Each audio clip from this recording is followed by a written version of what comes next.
Eu preciso entender que eu sou um membro dentro do corpo. E que todos os membros são importantes, senão não é corpo. Isso também fala que eu preciso aprender a andar com o corpo. Porque, olha só, não podem os olhos dizer à mão, não precisamos de ti, nem a cabeça, aos pés, não preciso de vós. Pelo contrário, os membros do corpo que parecem mais fracos são necessários.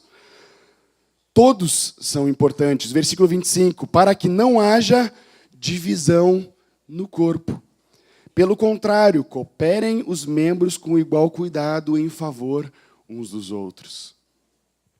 Se eu sou o dedão, eu não posso agora, e o exemplo é muito tosco, mas talvez vocês lembrem para o resto da vida. Eu não posso agora tirar o meu dedão. Meu dedão andou sozinho agora, ele criou vida. Aí meu dedão saiu do corpo, olha que cena bizarra. Meu dedão saiu do corpo, imagina aqui mesmo. Meu dedão saiu do corpo e ele começou a andar sozinho no chão, se arrastando assim, parece uma minhoca, né, meu dedão. Ele é um corpo. Não, mas ele está se mexendo. Ele está se mexendo. Mas já ele para, né? Falta sangue para ele. Ele não está conectado ao cabeça. O dedão só recebe vida se estiver conectado com o corpo. Isso nos fala de congregar. Por isso que é importante, porque o meu dedão não pode fazer assim, ó, vou sair na segunda-feira, vou dar uma banda, e no domingo ele pula para o corpo, sou do corpo. Não funciona assim. É por isso que nos fala de prestação de contas, de discipulado, de companheirismo, porque esse dedão precisa dos outros dedos, ele precisa da mão para exercer a função dele. Inclusive fala de pluralidade, porque o dedão sozinho na minha mão também não resolve muita coisa, mas o dedão com os outros dedos consegue segurar. Vocês entendem como nós precisamos discernir o corpo? Qualquer forma de divisão, qualquer forma de egoísmo, qualquer forma de individualismo, nós estamos jogando contra o propósito eterno de Deus, porque Ele decidiu que ia se cumprir aqui na terra o reino dele através da igreja, que é o corpo dele, a plenitude daquele que a tudo enche em todas as coisas. E nós precisamos ter o nosso coração inclinado por nosso irmão, porque às vezes é difícil, né? Às vezes é difícil, mas isso que é família, né? Isso que é família. Família é ou não é meio bagunçado? É ou não é meio confuso? Dá ou não dá problema, às vezes, na família? E é isso aí, a gente é família. Mas aí eu ensino que se o meu irmão está mal, eu também estou mal. Se um membro do corpo sofre, todos os membros do corpo sofrem. Isso é espiritual. Talvez tu não esteja enxergando, mas o corpo está sofrendo. Ah, tudo bem, o corpo vai sofrer se o Fernando estiver mal. Não, que a palavra diz é que se um membro do corpo está mal, todo o corpo sofre. Então, tu não pode te dar o luxo. Talvez, é forte o que eu vou falar. E talvez seja, espero que seja certo. Mas tu não pode te dar o luxo de pensar que, não, eu vou guardar os meus problemas para mim mesmo, as minhas dificuldades são para mim mesmo, porque eu não quero prejudicar o corpo. É justamente o contrário. Porque o corpo está sofrendo, inclusive às vezes sem saber, porque é espiritual. Isso é discernir o corpo. Cada vez que nós ceamos, nós discernimos o corpo, nós precisamos ter isso aqui em mente. Somos um só corpo. Um corpo lindo. E sabe como é que Jesus vê o corpo dele? Perfeito. Sem mancha. Sem ruga. Sem defeito. Por mais que eu olhe para mim mesmo e veja muita coisa. Por mais que eu olhe para o meu pai, que eu conheço bem, e veja bastante coisa. Não tanto quanto de mim, mas eu vejo também bastante coisa. Mas sabe como é que Jesus nos vê? A noiva dele. Gloriosa. Essa é a igreja que ele veio buscar. Ele vê diferente. Ele vê Cristo sendo formado em cada um de nós. Em áreas diferentes, em maturidades diferentes, com graças diferentes. Mas ele enxerga a noiva dele. E nós não podemos permitir que entre no nosso coração qualquer forma de divisão, qualquer forma de superioridade, qualquer forma de inveja. A inveja ela é muito sutil. Ela vem bem devagarinho. E aí tu começa a pensar, mas por que eu não sou assim? Mas por que eu não faço assado? Mas por que eu não sou o olho? E aí o Senhor te diz, eu preciso tanto que tu seja o ouvido, e tu fica querendo ser o olho. Mas sem ti o corpo não vai ouvir. Vocês percebem que não se trata mais só de vocês? Quando nós somos batizados e enxertados no corpo, a nossa vida não se trata mais só de nós. Tudo que acontece conosco agora se trata do corpo. Tudo que acontece conosco agora se trata do meu irmão. Não há mais um membro, nós somos igreja. A plenitude daquele que a tudo enche em todas as coisas. Nós não sabemos do lado de quem nós estamos sentados. Paulo fala para nós não olharmos mais ninguém segundo a carne. O que é olhar segundo a carne? É olhar segundo a minha forma de pensar. É olhar o irmão com os defeitos dele, com as falhas dele, com o meu olhar de crítica. Olhar não mais segundo a carne, é olhar como Cristo olha o meu irmão. E sabe como é que Cristo olha o meu irmão? Como Ele mesmo aqui na terra. Como parte do corpo dele, cheio de potencial, cheio de vida, cheio de dons e talentos que nós temos falamos no dia inteiro de ontem. É assim que Cristo vê. E aí eu preciso clamar para que o Espírito Santo me dê olhos espirituais sobre a vida do meu irmão. E nós precisamos ser caçadores de talentos. O que é um caçador de talento? É eu olhar o Felipe e dizer: cara, tu está cheio da vida de Cristo, cheio de dons, de discernimento espiritual, de graça para olhar os outros e discernir espiritualmente o que está acontecendo com os outros. E eu começo a animar a vida dele. Ah, vai ficar se achando. Isso é um engano da igreja. Nós temos uma falha de não reconhecer, e eu estou dizendo em Porto Alegre, de não reconhecer muitas vezes os dons do outro porque a gente não quer que ele fique se achando. Não, eu não vou elogiar o meu irmão porque eu não quero que ele fique se achando. Ou não vou dizer, Jojó, tu é um profeta na casa de Deus porque eu não quero dar um título para ele. Não, eu vou dizer, Jojó, tu é um profeta na casa de Deus, usado por Deus, não só aqui em Recife, mas em todo Pernambuco. E tu precisa investir mais ainda nisso, porque nem tudo que o Senhor podia fazer na tua vida, Ele já fez. Porque nosso Deus, Ele é um Deus rico. Agora, vocês entendem que se nós todos tivermos esse olhar espiritual, olha o que vai ser. É Cristo potencializado na vida de um monte de gente. Nós descobrindo graças e talentos na vida dos nossos irmãos. Os líderes, os pastores, os presbíteros não conseguem identificar no dom de todos os irmãos, o dom de todos os irmãos, potencializar todos os irmãos. Por quê? Porque são seres humanos limitados que não conseguem sentar com cada um, acompanhar cada um no dia a dia, ver exatamente o que está acontecendo com cada um. Não é assim que funciona. E sabe por que não é assim que funciona? Porque nós somos um corpo. Então, cada um de nós precisa ter esse olhar de como levantar o meu irmão. Ah, mas eu não sei, ele ainda não fez muita coisa.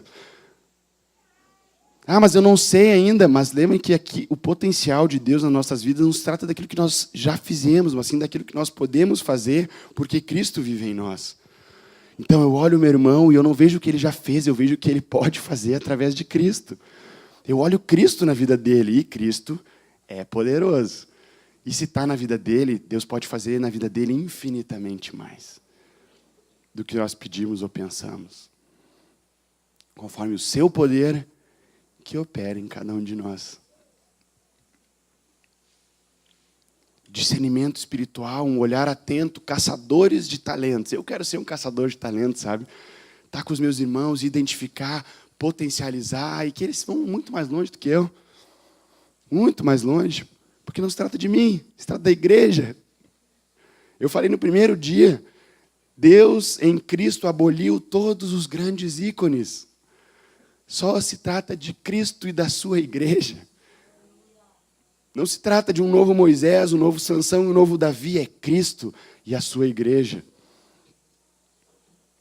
E sabe qual é um dos maiores medos do inimigo?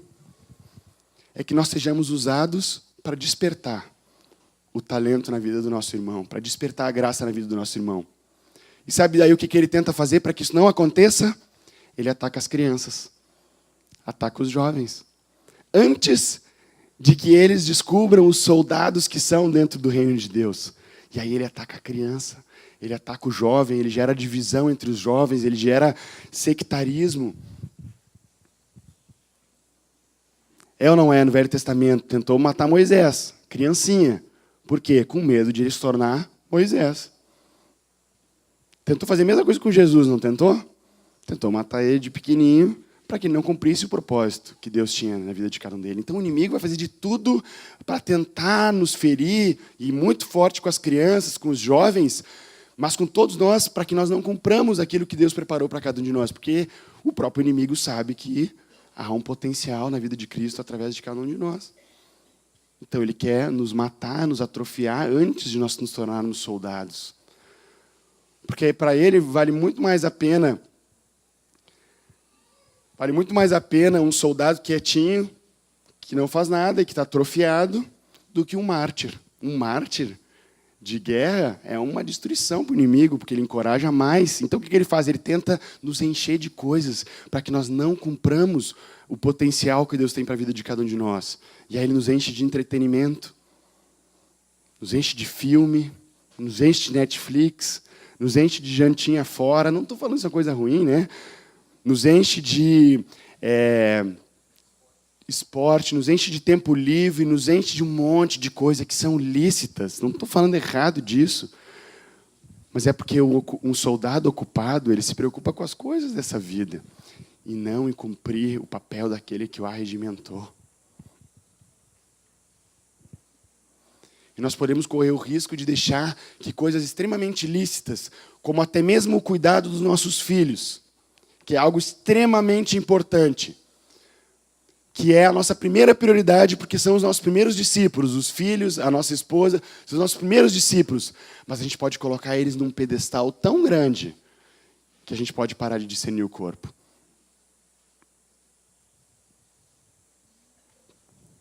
Nós somos um corpo, membros uns dos outros, importantes uns para os outros. Cada um de nós tem um papel. Porque Deus está construindo essa igreja. Deus está construindo uma casa. E essa casa se trata de vidas. Cada um de nós somos importantes para essa casa de Deus. Ele é o arquiteto dessa casa. Ele é o idealizador dessa casa. Isso está, inclusive, em 1 Coríntios 3,11. Já que estamos em 1 Coríntios, podemos abrir. 1 Coríntios 3,11. Vai falando sobre essa construção da casa de Deus. E essa construção da casa de Deus, no 3,11, ela fala sobre por onde começa a construção. E toda e qualquer casa começa pelo fundamento. E 3,11, em 1 Coríntios, diz: porque ninguém pode lançar outro fundamento além do qual foi posto, qual é Cristo Jesus. Essa casa, que é a igreja, ela é construída sobre o fundamento que é Cristo Jesus. Mas do que é feita essa casa? 1 Coríntios 3,9 diz: porque de Deus nós somos cooperadores, lavoura de Deus, edifício de Deus sois vós. Essa casa ela é feita de pedras vivas. 1 Pedro 2, 4, 5 fala sobre isso, sobre pedras vivas. Hebreus 3, 6 diz pedras que vivem. Essa casa de Deus, que é a igreja, que Ele é o arquiteto, Ele é o idealizador, ela é construída sobre o fundamento que é Cristo, e ela é feita de pedras vivas, que somos nós. Quem é que é uma pedra viva nessa construção maravilhosa da casa de Deus? Quem é que já construiu uma casa? Quem é que já construiu uma casa? Levanta bem alto aí. Dá ou não dá uma expectativa dela ficar pronta? Dá ou não dá? Porque dá trabalho, né? Toda obra dá trabalho. A igreja não dá às vezes trabalho? Dá, né? Só às vezes. Dá trabalho. Obra tem sujeira ou não tem? Tem sujeira. Obra tem bagunça ou não tem? Tem bagunça, né? Obra tem gente que faz o que deveria fazer e gente que não faz o que não deveria fazer e que faz o que não deveria fazer. Tem, né? Isso é família. Isso é obra. Está acontecendo, ela está em andamento. Mas vocês que já construíram, me digam se é verdade. Todos os dias dá vontade de ir lá e ver como ela está ficando. Todos os dias dá vontade de ver, ela está subindo mais um pouquinho. E essa é a expectativa de Deus quando Ele olha a igreja. Não é que ela está suja ainda porque está no meio da obra, mas Ele diz, ela está mais um pouquinho perto daquilo que eu sonhei, que eu planejei. Mais um pouquinho. Cada vez que se converte mais uma pessoa, Ele diz, mais uma pedra na construção dessa casa. Mais uma vida. Mais um pouquinho. Mas vamos lá. Esse texto diz que essa casa, do qual Deus é o arquiteto, do qual Jesus é o fundamento, da qual nós somos as pedras vivas. Quem é o trabalhador dessa casa? Quem são o encanador, o marceneiro, o pedreiro, o mestre de obras? Eu ia dizer fontaneiro por causa do retiro lá do Chico. O encanador, né? Quem é que faz a marcenaria da casa? Quem são as pessoas? Os anjos? É os anjos? Eles queriam ser. Tem até um texto que diz que eles, quando olham o papel que Deus deu para a igreja, diz que eles anelam fazer o papel que Deus deu para a igreja. Mas o que 1 Coríntios 3:9 diz, porque de Deus nós somos cooperadores. Então, ao mesmo tempo que eu sou uma pedra viva dessa casa, porque tudo se trata de vidas, ao mesmo tempo eu sou o encanador. Eu sou o marceneiro, eu sou o construtor dessa casa. 1 Pedro 2,7 também fala isso, se eu não me engano, diz os trabalhadores rejeitaram, né? Como é que é esse texto? A pedra que os trabalhadores a rejeitaram, ele está chamando de trabalhadores ali, né? Nós somos trabalhadores dessa casa. Então, cada um aqui tem um papel na construção dessa casa. E sabe o que acontece? Se Deus me deu a porta para fazer, sabe o que eu vou fazer? Eu vou fazer a melhor porta que existe. Se Ele me deu a maçaneta para fazer, não é tão grandioso quanto a porta é por onde as pessoas entram, é a maçanetinha ali, mas eu vou fazer a melhor maçaneta, com zelo, procurando com zelo. A palavra diz, maldito aquele que faz a obra do Senhor relaxadamente, mas aí eu vou me puxar. Existe essa expressão aqui? Não? Eu vou me puxar em Porto Alegre, eu vou me esforçar, eu vou fazer o máximo. Nós estamos falando de dons e talentos. A partir do momento que eu tenho uma revelação do meu papel na construção dessa casa, aí eu corro. Eu vou fazer isso com todo o empenho, com toda a dedicação, porque pode ter sido ali uma telha dessa casa. Mas olha que telha bonita. Mas olha que telha bem feita, bem encaixadinha, não tem goteira naquele lugar. Mas eu queria fazer a janela. Mas ele está te pedindo fazer a porta, a telha. Mas eu queria ser o olho. Faz a telha. Porque tem graça para fazer a telha. Se tu for tentar fazer a porta, vai faltar graça. E aí é só desgraça. Porque não foi o que ele te pediu para fazer. Ele te pediu fazer a telha. Não há um dom mais importante do que o outro. Não há um papel mais importante do que o outro. Existem funções diferentes, responsabilidades diferentes, autoridades diferentes dentro da igreja, mas não importâncias diferentes. Vocês entendem? Por isso que cada um é importante. Porque sabe o que acontece? A casa... Vamos lá, Cleiton, tu já construiu uma casa. E aí tu contratou um cara para fazer a porta. E ele não faz. O que acontece? Tua casa fica sem porta? Ou tu contrata outro. Eu não quero que o Senhor precise contratar outro para fazer aquilo que Ele me pediu para fazer. Porque a casa vai ficar pronta. A casa vai ficar pronta. Só que Ele nos dá o privilégio de fazermos parte da construção dessa casa. Me perguntaram uma vez, Dani, tu acha que Deus precisa de nós? Pegadinha. Tu acha que Deus precisa de ti? Eu sinceramente, e aí me corrijam por favor, eu sinceramente creio que Ele não precisa, mas Ele decidiu precisar. Ele não precisava, mas Ele decidiu precisar. Ele podia fazer assim, mas Ele decidiu. E é um dos maiores mistérios para mim. Um dia eu vou perguntar para Ele, por que tu decidiu contar com a gente? Ia ser muito mais fácil tu fazer tudo. Mas Ele nos deu o privilégio de fazermos parte da construção dessa casa. Nós te louvamos, Senhor, porque nos dá o privilégio de cooperarmos com essa tão maravilhosa obra. De cooperarmos com aquilo que tu tem para fazer aqui na terra. Nos dá olhos espirituais, Senhor, para aquilo que tu tem para fazer. Nós não queremos, Senhor, olhar para nós mesmos aquém do que convém. Não queremos olhar para nós mesmos além do que convém. Não queremos olhar para os nossos irmãos aquém do que convém, nem além do que convém. Nós queremos os teus olhos sobre a tua noiva. porque a tua casa vai ficar pronta e eu quero fazer parte dela. Não só como pedra viva, mas como um trabalhador dessa casa.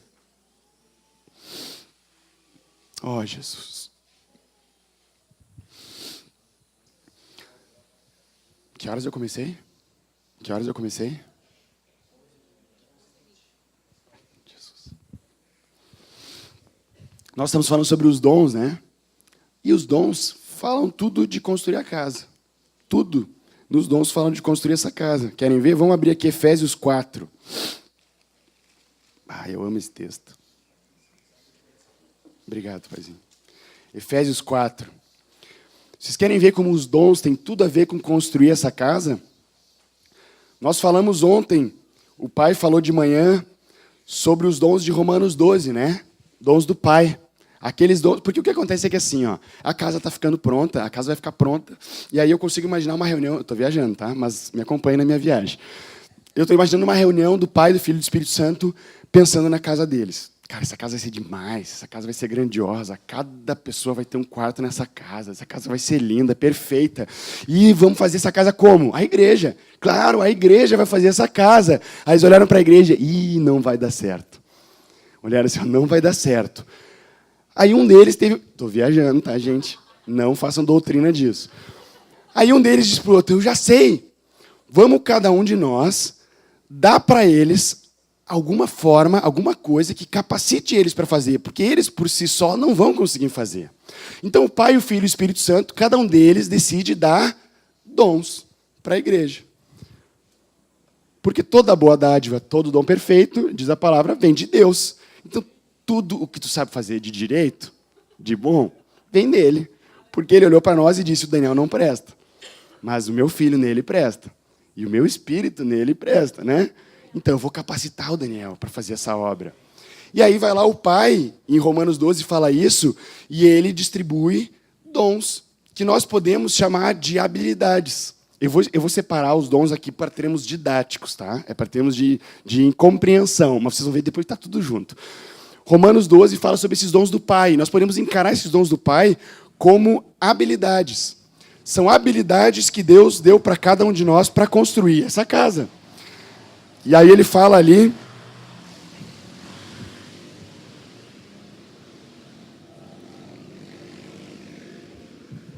Não vou competir. É uma trilha, massa, hein? Romanos 12, 5, 8 fala sobre... Eu não vou entrar no detalhe porque já foi falado ontem de manhã, mas fala sobre habilidades, liderança, ensino, contribuição. São coisas que Deus já colocou no nosso coração desde que a gente nasceu. Quem aqui já teve um professor que claramente tinha um dom de ensino? E que esse professor não era cristão? Levanta a mão. O que aconteceu? Essa pessoa recebeu um dom, uma habilidade para construir a casa de Deus desde que ela nasceu, mas ela, infelizmente, não decidiu convergir essa habilidade para a construção da casa de Deus. Mas são coisas naturais. Contribuição. Quem já conheceu alguém do mundo que é generoso? Deus deu, Romanos 12 está dizendo, um dom de contribuição para essa pessoa, uma habilidade natural para ela construir a casa de Deus. Infelizmente, ela ainda não decidiu convergir para a construção da casa de Deus. Vocês entendem? Romanos 12 fala de habilidades naturais, e cada um de nós tem. E nós cremos, eu creio, né? Eu botei um nós aqui, já ia jogar todo mundo aqui, mas acho que a gente crê junto, que essa lista não é exclusiva. Não é exclusiva, porque ali fala de serviço, como um dos dons. E serviço pode ser o quê? Eu posso tirar foto bem, né? Eu posso trabalhar com as mídias sociais bem. Posso trabalhar carregando cadeira. Cozinhando. Daniel, não está em Romanos 12, de 5 a 8, a habilidade de cozinhar. Cara, é um dom. Porque se eu for fazer aquilo, nós vamos fazer um retiro em jejum.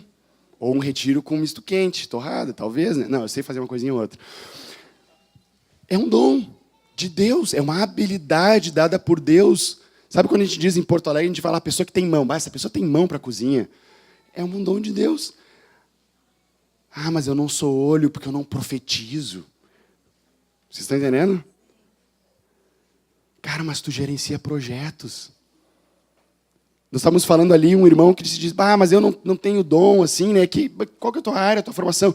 Não, eu sou formado em logística. Logística é uma das coisas mais importantes para dentro da igreja. Faz um retiro desse sem alguém bom em logística. Não sai. Você está entendendo como a gente limita o que Deus pode fazer através de nós? Que curso tu estudou? Ou o que tu gosta de fazer? Teus interesses, aquilo que tu lê, aquilo que tu te interessa, sabe?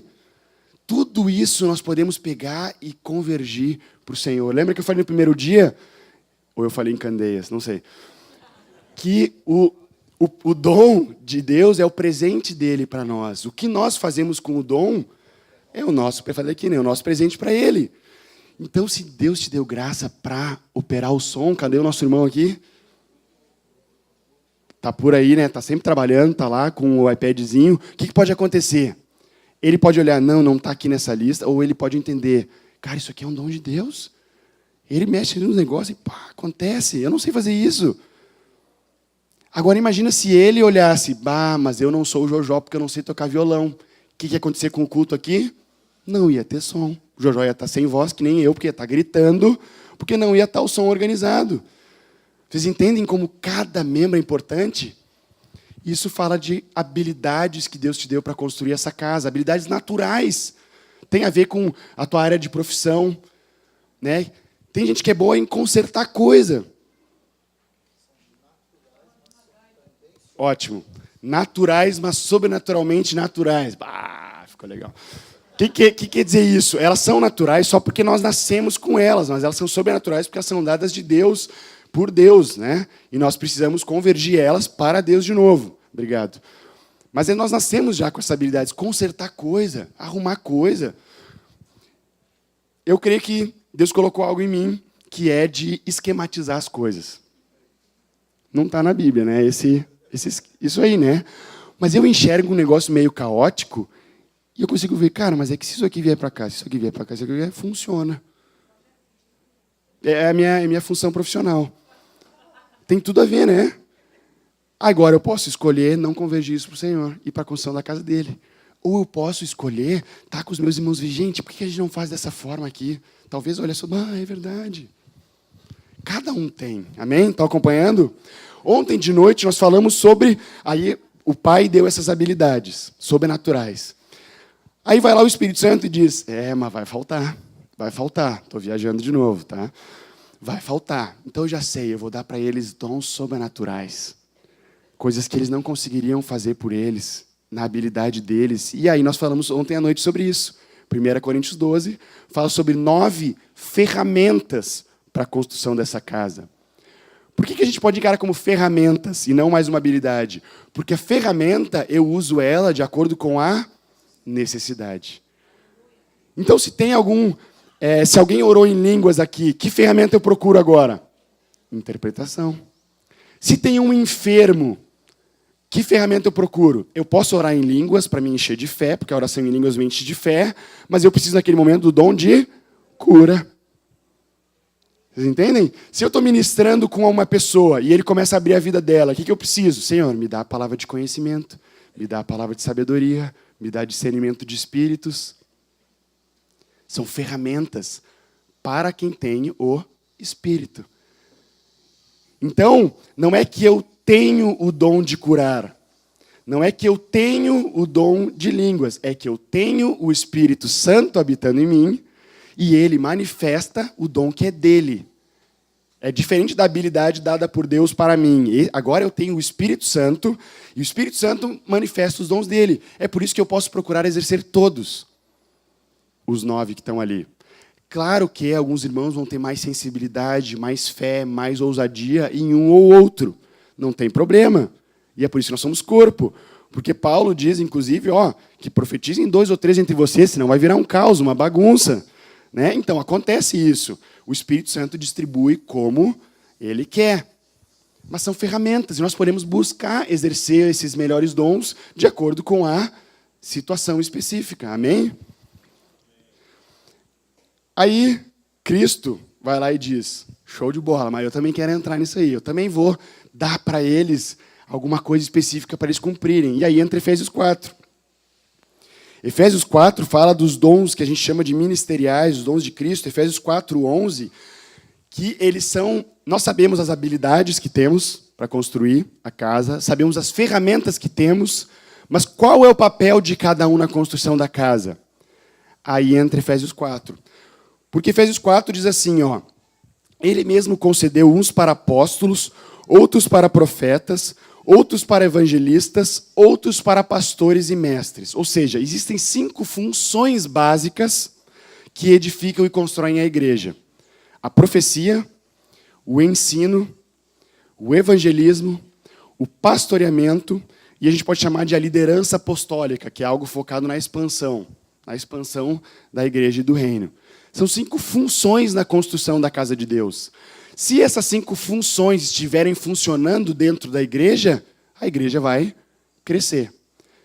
Uma igreja que falta evangelismo, o que acontece? Não vai, né? Não vai crescer. Uma igreja que tem muito evangelismo, mas falta ensino, o que vai acontecer? Vai ter um monte de gente rasa na fé. Uma igreja que tem evangelismo e tem muito ensino, vai ter muita gente cabeçuda, cheia de conhecimento também, mas se faltar pastoreamento, tudo solto. Um monte de gente solta. Você está entendendo como nós precisamos que a igreja é uma mesa de 5 pernas que precisa das 5, senão a mesa cai, a casa cai, literalmente. Então nós precisamos ver se a igreja está com essas 5 frentes funcionando e isso faz a igreja crescer. Eu vou confessar para vocês, posso expor um pouquinho em Porto Alegre? Não, estou brincando, numa medida boa eu vou expor. Mas assim, ó, Deus tem nos tratado em Porto Alegre, por quê? Porque fundamentalmente Porto Alegre é uma igreja gerada por pastores e mestres. E durante muitos anos nós falhamos na perna do evangelismo, e muitos anos falhamos na perninha da profecia. Quando o Asaf tinha um ministério mais local, a profecia também era muito incentivada no meio do povo. Mas, de certa forma, deixamos 2 perninhas falarem muito mais alto do que as outras. Vocês entendem por que Deus estabeleceu a liderança plural dentro da igreja? Não é apenas por ser mais de uma pessoa, mas é porque os 5 ministérios têm que estar funcionando dentro da igreja. Em todas as esferas de atuação dentro da igreja. Por quê? Vamos pensar na casa. Estamos construindo uma casa. Qual que é o papel do evangelista? O evangelista é o que vai buscar o material de construção. Ele vai para a rua. O Ed Léo fala sobre isso. Tá? E essa parte aqui eu peguei de uma ministração do Ed Léo, um pastor da Indonésia. Ele vai buscar, e ele vai estar em setembro no Retiro de Pastores lá em Porto Alegre, líderes. Então, gurizada, vamos lá, que é só um spoiler. O evangelista, ele é aquele cara que vai buscar o material de construção, que são pedras vivas. Então o cara vai no mundo e busca pedras. Aí ele chega com as pedras e larga um monte de pedra. É uma casa? Não, porque essas pedras estão todas deformadas. Aí o que acontece agora? O mestre entra com o ensino e começa a lapidar a pedra. E dá formato para essa pedra. Aí agora nós temos um monte de pedras bonitinhas. É uma casa? O pastor começa a juntar as pedras. O pastor começa a agregar essas pedras umas com as outras, bem vinculadas, bem consolidadas, bem cuidadas. Começa ou não começa a parecer uma casa isso? Vocês entendem? Aí o que acontece? Quem tem uma carga de liderança apostólica, enxerga a planta. É a pessoa que está enxergando a planta. E ela está vendo... Tem um discípulo meu que tem uns 20 e poucos anos, e ele não é um apóstolo. Mas, nitidamente, ele tem carga de liderança apostólica. Porque no grupo, inclusive, eu chamei ele para me ajudar a organizar o grupo. Porque ele enxerga o grupo que está nos ajudando em Guaíba, né? O que aconteceu lá em Guaíba? Nós chamamos ele... É uma outra cidade que a gente se encontra uma vez por mês com os irmãos. Aí eu chamei ele para ir junto em Guaíba, né? Primeiro encontro que ele foi, voltou... Cara, ele mandou uma planilha depois, esquematizado o negócio, com os grupos montados. Eu fiquei, cara, é dom de Deus, é um dom de Cristo aqui, se manifestando num nível ainda inicial. Claro, ele não é um apóstolo, entende? Mas tem uma carga apostólica. Eu já falo um pouco mais sobre os níveis. Então, enxerga a planta, como deve ser. E a profecia entra como o controle de qualidade dessa obra. Por quê? Se a obra está indo para o caminho certo, o profeta encoraja, anima e fortalece. Se está indo para o caminho errado, o profeta desce a lenha, né? Como a gente fala lá no sul. O profeta vai lá e diz, ó, não é assim. Porque o profeta ele traz a palavra de Deus, a vontade de Deus para uma determinada situação e momento específico. Ele ouve a voz de Deus e fala isso. Vocês entendem, então, como o 5 tem que estar funcionando? Só que o que acontece é que a gente está acostumado a enxergar o nível máximo desses dons, que são os homens dons. Profetas, apóstolos, pastores, evangelistas e mestres. Não sou nenhum deles. Não tenho nenhuma carga dessa. Acontece que existem 3 níveis dessas 5 frentes. 3 níveis, didaticamente falando, tá? O primeiro nível é um nível em que todos os santos podem exercer todas. Eu, como discípulo de Jesus, posso e devo evangelizar. O Daniel é um evangelista? Não. O Daniel tem uma graça especial para evangelizar? Não, já aprendi isso. Não tenho. Eu gostaria de ter, mas não tenho. Mas o que eu faço? Eu vou para a rua evangelizar, porque eu sou discípulo de Jesus. O primeiro nível, todos podem e devem evangelizar. Inclusive, eu me forço muito a isso para desenvolver também essa área. Agora, eu não sei se Deus um dia vai querer que eu evolua mais ainda nessa área, porque o único que realizou os 5 ministérios na plenitude foi Jesus. Ele era apóstolo, evangelista, pastor, profeta e mestre. Depois dele, Paulo era apóstolo, evangelista e mestre. Talvez, né? Tinha 3 dos 5. Mas não. Sabe por que ele não nos dá todos? Porque senão tu não precisaria da igreja. Tu podia fazer tudo sozinho. Mas eu preciso do meu irmão. Então, o primeiro nível, todos podem e devem realizar todos. Todos podem e devem ensinar. É ou não é? Eu estou com um irmão, aí esse irmão está com uma dúvida sobre impureza. Fernando, dom de mestre, né? Ou, né, não sei exatamente qual que é especificamente, apesar que é um mestre e profeta, né? É isso aí? Mestre e profeta. Eu preciso que tu ensine para ele. Não, mas peraí, eu sou discípulo de Jesus, todos os discípulos de Jesus podem ensinar, e posso ajudar, e devem ensinar, e eu vou lá e ajudo esse irmão. Todos podem e devem pastorear, entra o discipulado. Todos podem e devem procurar também cuidar e pastorear as vidas, acolher os que vêm de fora. Mas isso é um primeiro nível.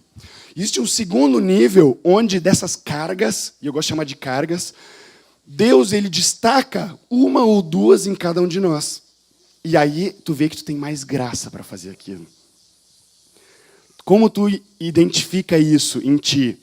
Quando tu vê que faz com leveza. Quando tu vê que tu faz com graça. Não é que nem para mim o evangelismo que eu estou me forçando a ir lá, eu gosto, eu quero, flui depois, mas é algo mais difícil. Me entendam bem o que eu vou falar, tá? Me entendam bem. Por mais nervoso que eu esteja aqui na frente, não é pesado para mim fazer isso. Entendem a diferença? Nervosismo é uma coisa, né? Fui no banheiro ali antes. É uma coisa. A outra coisa é leveza. Eu não estou pesado aqui na frente, entende? Então, cada um de nós tem 1 ou 2 desses que tu vai, olha, eu faço aqui com graça. E sabe como é que tu descobre isso? Fazendo todos. Tu faz todos. Vai evangelizar, vai procurar cuidar de vidas e pastorear vidas, profetiza, ensina, e tu, opa, alguma coisa aconteceu diferente aqui, fluiu com mais graça, entende? Não sei se você está conseguindo acompanhar. Esse é o segundo nível. Cada um de nós tem uma carga específica, né? Porque quando a pessoa está muito quieto, ou está entendendo tudo, ou não está entendendo nada, né? Então, estamos acompanhando, né? O terceiro nível é o que nós chamamos de homem-dom. Aí aquele irmão, ele agora é reconhecido como um profeta. Não é que ele apenas profetiza, ou que ele tem graça em profetizar. Ele leva a igreja a se mover na profecia.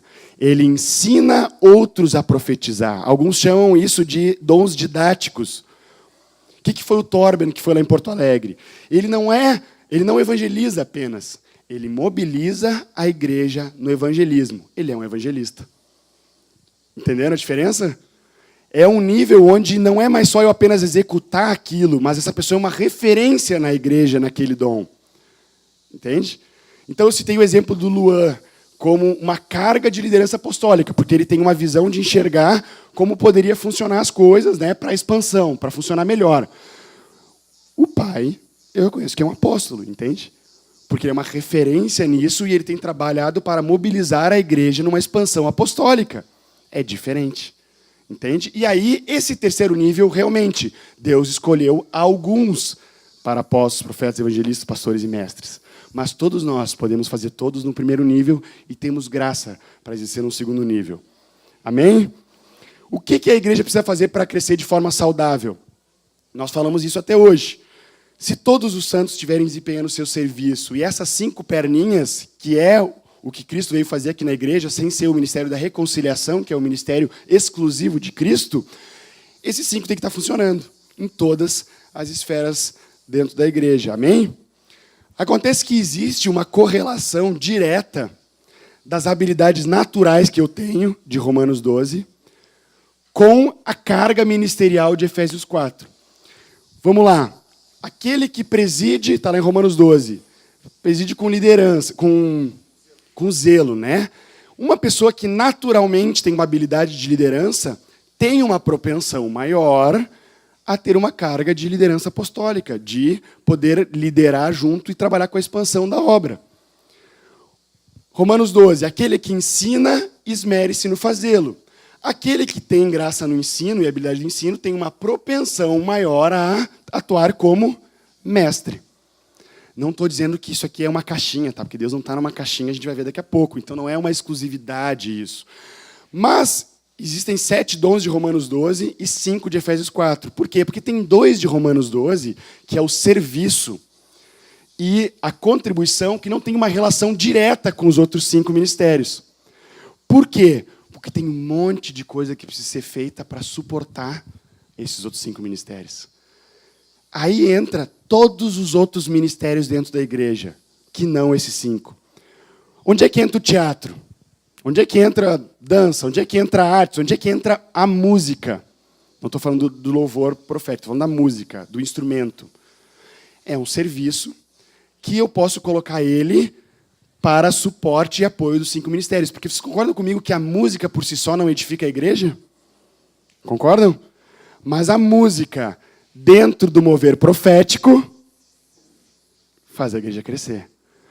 Vocês concordam comigo que o teatro por si só não edifica a igreja? Mas o teatro, servindo ao evangelismo, edifica a igreja. A minha habilidade natural de fazer um teatro, servindo até mesmo no ensino, edifica a igreja. Então, todas as nossas habilidades naturais e sobrenaturais, que está em Romanos 12, elas servem para o quê? Para que os 5 ministérios estejam fluindo e funcionando. Entende? O evangelismo funcionando, o ensino funcionando, o pastoreamento e a comunhão funcionando. Pastoreamento, vamos lá, comunhão. É ou não é melhor que se tem comida? Então, uma habilidade natural de comida, né, de fazer, de cozinhar, pode estar servindo e suportando encontros de ensino, encontros de evangelismo, entende? A profecia. A finalidade é esses 5 ministérios de Efésios 4 que tem que estar funcionando. Mas como? Deus deu um monte de habilidade para todo mundo que não tem nem como enumerar.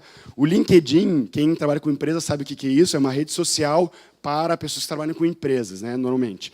E lá diz que tem mais ou menos um banco de dados de quase 50 mil distintas habilidades. 50 mil distintas habilidades técnicas e interpessoais. Vocês entendem que essa lista de Romanos 12 é grande, né? Mas tudo isso pode ser usado para que o evangelismo esteja acontecendo, o ensino esteja acontecendo. Porque senão uma habilidade natural minha pode virar um ministério por si só. E aí não edifica a igreja. Então vamos lá, decoração. Decoração por si só edifica a igreja? Por si só não. Mas é uma habilidade natural que pode estar a serviço do que edifica a igreja. Estão acompanhando? Então todos estão incluídos nisso aí. Mas eu não sou um evangelista. Não, mas espera aí, tem pelo menos 50 mil habilidades. 1 ou 2, 3 delas tu tem e tu pode cooperar com isso aqui. Amém? Estamos todos acompanhando aí? Amém. Antes da gente ir para o intervalo, um pequeno probleminha que acontece entre dons e ministérios é que a gente confunde com encargos dentro da igreja. A gente confunde o dom dado por Deus para nós com encargo. O encargo ele é uma função de responsabilidade e liderança dentro da igreja. Os encargos são presbíteros, diáconos, e aí nós criamos também entre os jovens, né, nós colocamos a liderança de jovens também. Isso é um encargo, é uma responsabilidade de liderança que Deus colocou para alguns por uma questão de ordem. Só que às vezes a gente confunde achando que para servir no dom eu preciso ter o encargo. Para poder exercer o meu dom de pastor, eu preciso ser presbítero. E isso é um engano. Isso é, lá em Porto Alegre, uma anomalia dentro da igreja. Porque sabe o que acontece? Presbíteros e diáconos foram separados por uma questão de ordem, de liderança, porque não tem como a igreja sair fazendo o que quer. Então, existem algumas pessoas separadas para presidir. Os presbíteros foram separados para presidir no ministério, na oração, na palavra, na direção da igreja, e os diáconos chamados para presidir no serviço. E isso é uma questão de ordem, porque não tem como ter 40 presbíteros, não faz sentido. Mas pode ter 40 pastores? Pode e deve. Pode e deve ter 40 evangelistas, 40 mestres, e aí a gente limita, porque a gente às vezes colocou o papel de liderança num pedestal e começa a ver assim, não, mas para ser pastor eu preciso ser presbítero, ou para exercer o meu dom eu preciso do encargo. Muitos casais lá em Porto Alegre têm passado por isso com relação à liderança de jovens. Acabam não exercendo o seu dom na expectativa de um dia se tornarem líderes de jovens. E aí mata o dom do cara. E sabe o que é o pior? Pior ainda é quando a pessoa vai para uma liderança e não tem o dom de presidir. O cara é um profeta, ou é um pastor, ou é um mestre, mas ele assume uma responsabilidade que vai faltar graça. Então nós precisamos separar as duas coisas. Uma, presbíteros, diáconos, líderes de frentes de trabalho, é uma função de ordem. Mas o dom é irrevogável. E nós somos chamados para servir e viver no dom. Então nós não podemos esperar um momento de receber um encargo para exercer o dom. Vocês entendem a diferença? Quando eu entendi isso, foi libertador. Foi libertador. E mais, nós temos exemplos como meu pai e o Telmo. Alguns irmãos conhecem o Telmo. O Telmo é um pastor nato. Não há uma pessoa que entre pela primeira vez naquele salão que ele não vai abraçar e perguntar: oi, irmão, eu não te conheço. Primeira vez que tu vem aqui.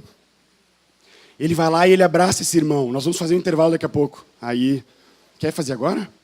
Para o pessoal resolver as coisas das barracas. Tá, vou resolver esse exemplo aqui. O Telmo, ele é um pastor. Então, o dom dele é pastor. E ele, durante muitos anos, atuou como presbítero, no encargo. Sabe o que ele fez alguns anos atrás? Ele reconheceu e chamou os irmãos e disse: queridos, eu não tenho graça para presidir. Eu sou um pastor e não um presbítero. E ele pediu para sair do presbitério. E sabe o que aconteceu?